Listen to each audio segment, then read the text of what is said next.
Boa noite, queridos e amados irmãos. Aqui estamos para mais o nosso encontro semanal, né?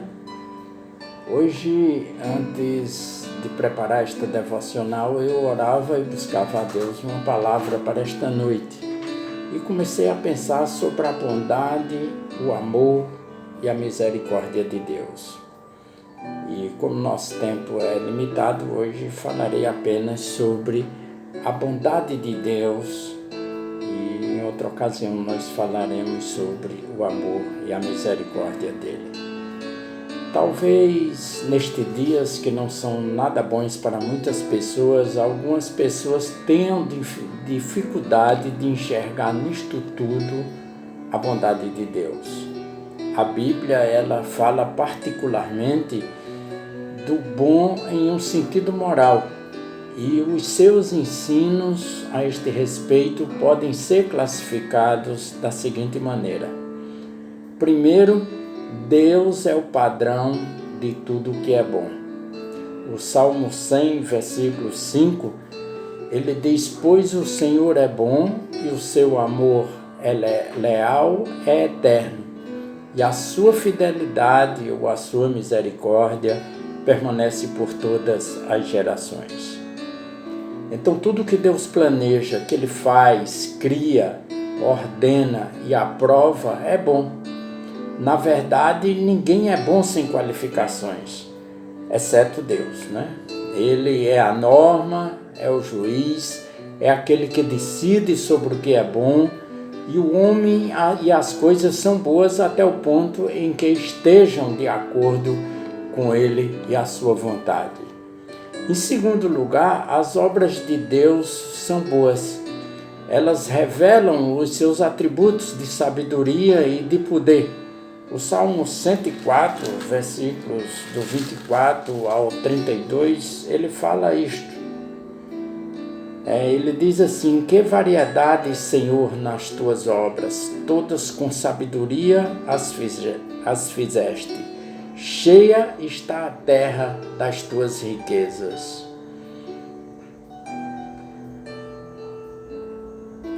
Eis o mar vasto, imenso, no qual se movem seres sem conta, animais pequenos e grandes. Por ele transitam os navios e o monstro marinho que formaste para nele folgar.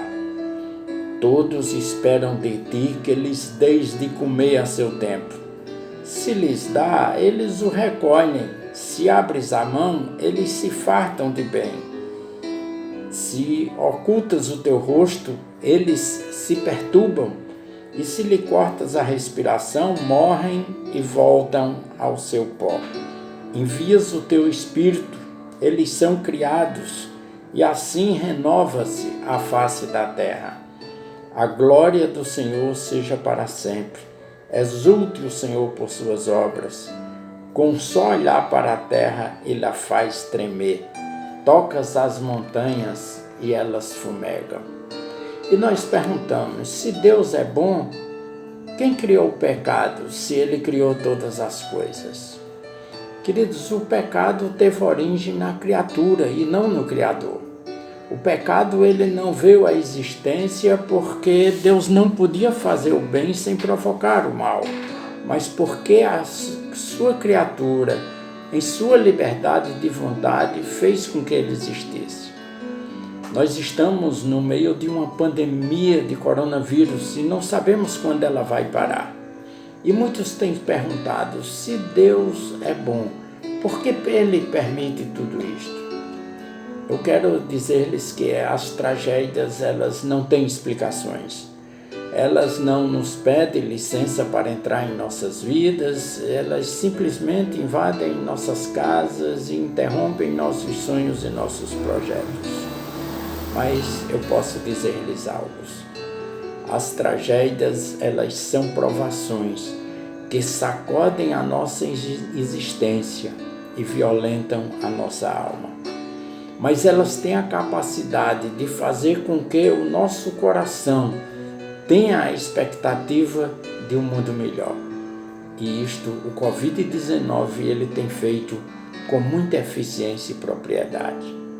Outra pergunta que se faz é: o que fizemos para merecer tal coisa? Nem sempre é possível explicar as tragédias, mas a Bíblia nos diz que o nosso Deus tudo sabe, tudo vê, e que a nossa confiança deve ser exclusivamente nele. A Bíblia também nos mostra que o surgimento de doenças, de sofrimentos e de morte são devido aos pecados do homem. Deus ele poderia impedir que o coronavírus chegasse ao mundo. Em outros momentos da história, devido à sua bondade e misericórdia, ele fez com que cessasse as tragédias. Mas nós temos visto isso através das Escrituras e através de muitos testemunhos de crentes fiéis. A humanidade ela tem vivido em rebelião contra Deus e Ele usa estes momentos para que possamos enxergar o quanto nós somos limitados, o quanto somos frágeis e que precisamos nos voltar para Ele em arrependimento e confissão de pecados.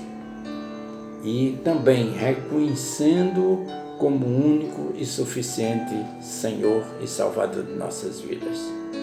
Em terceiro lugar, os dons de Deus são bons.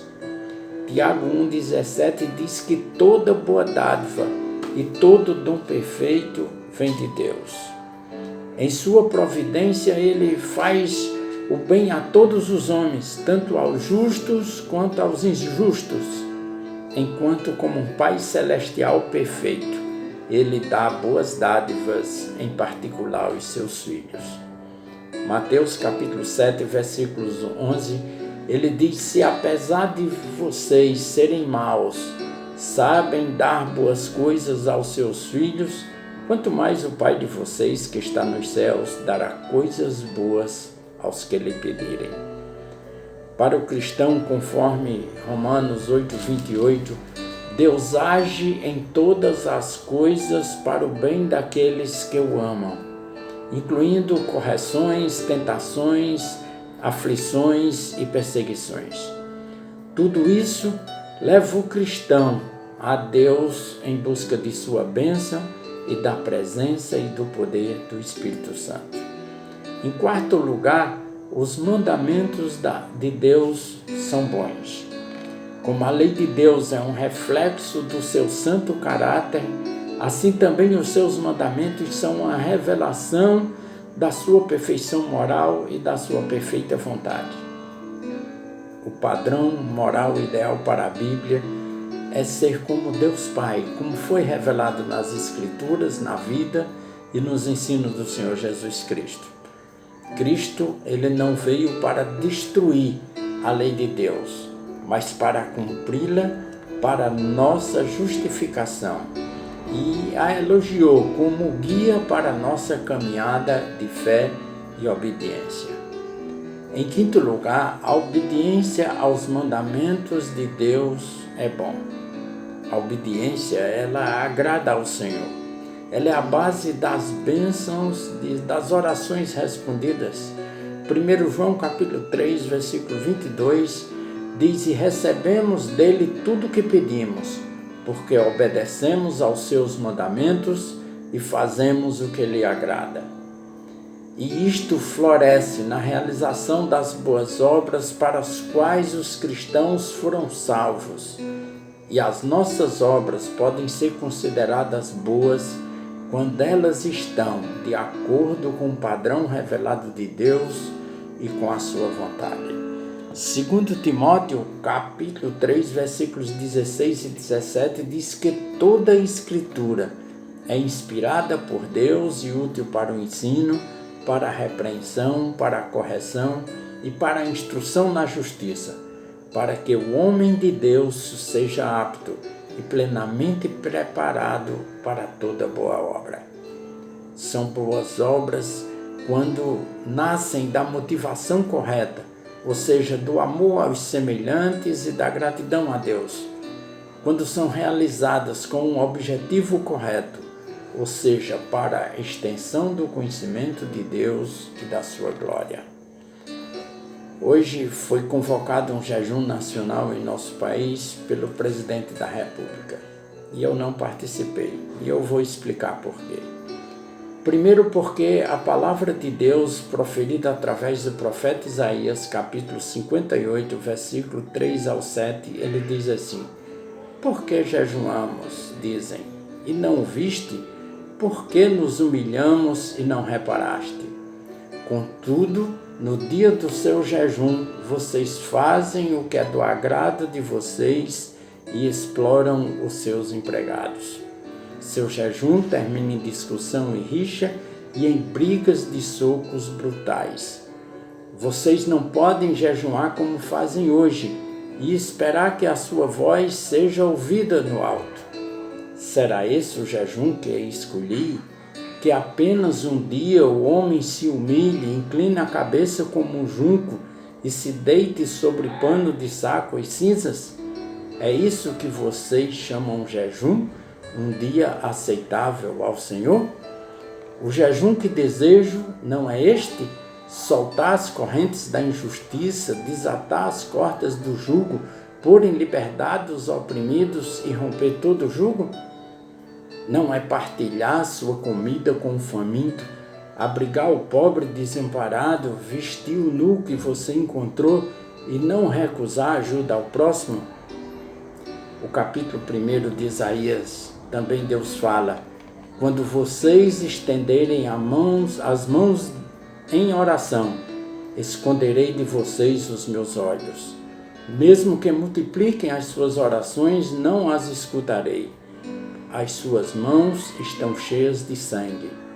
Lavem-se, limpem-se, removam suas más obras para longe da minha vista. Parem de fazer o mal, aprendam a fazer o bem. Busquem a justiça, acabem com a opressão.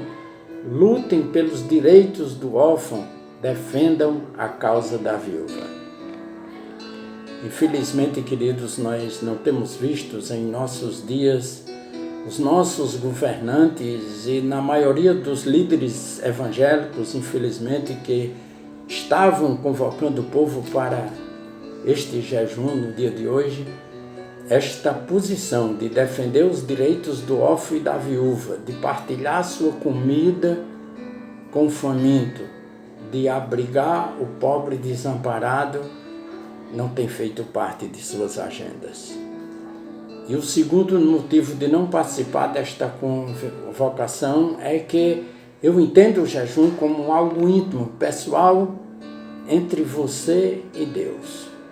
É o que entendo quando Jesus falou ali em Mateus capítulo 6, versículo 16 e 18. Ele diz: quando jejuarem, não mostrem uma aparência triste como os hipócritas, pois eles mudam a aparência do rosto a fim de que os homens vejam que eles estão jejuando. Eu lhes digo verdadeiramente que eles já receberam sua plena recompensa.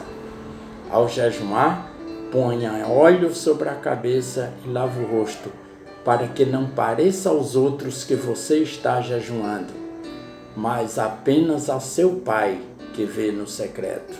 E seu Pai que vê no secreto o recompensará. Então, queridos, eu acredito que o jejum seja algo você e Deus, secretamente. Como Jesus disse, quando for orar, entra no teu quarto. Fica só você e Deus.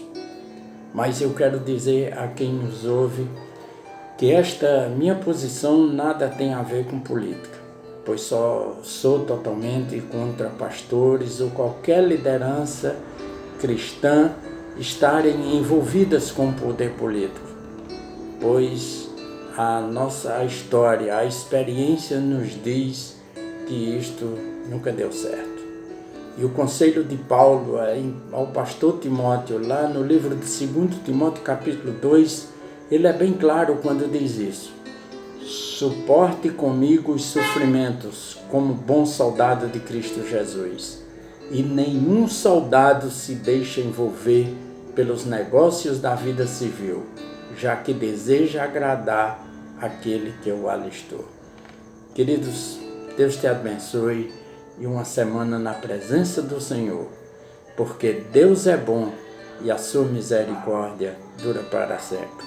Saudades de vocês todos, da nossa comunidade evangélica, dos nossos cultos nos domingos, mas para tudo, Deus tem o seu tempo determinado. Deus te abençoe, um grande abraço.